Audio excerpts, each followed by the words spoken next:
A metal detectorist recently came across a cache of more than 100 gold and silver coins buried underground in the Netherlands, prompting archaeologists to further investigate the site. But knowing now what the coins were there for, perhaps the archaeologists should have left them alone.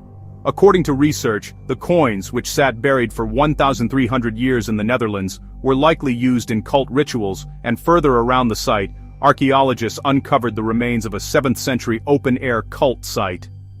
It's more than plausible that the cache of coins was what was known as devil's money, coin offerings common at pagan cult sites.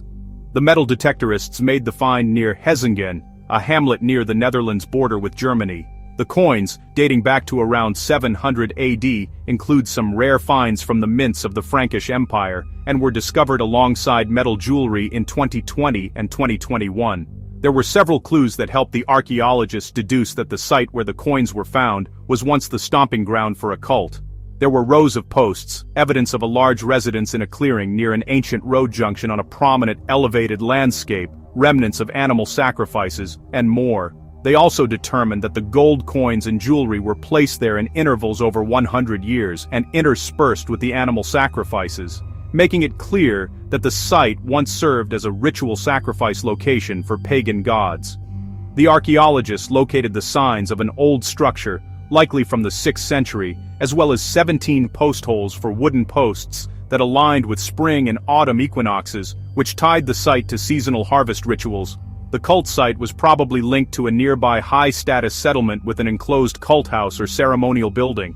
The offerings may have been linked to fertility rites, as the posts were aligned with the rising and setting of the sun during the spring and autumn equinoxes. In all, the gold and silver coins were discovered in 3 areas. One site had a single gold coin, while another had 24 fragmented or complete gold coins, along with silver and gold jewelry. The third site featured gold coins and jewelry.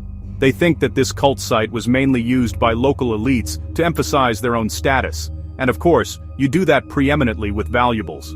The finds at the other cult sites are probably more the result of personal offerings, and thus less precious. The use of the site by elites and the timing of it all raise questions about the rise of Christianity in the area.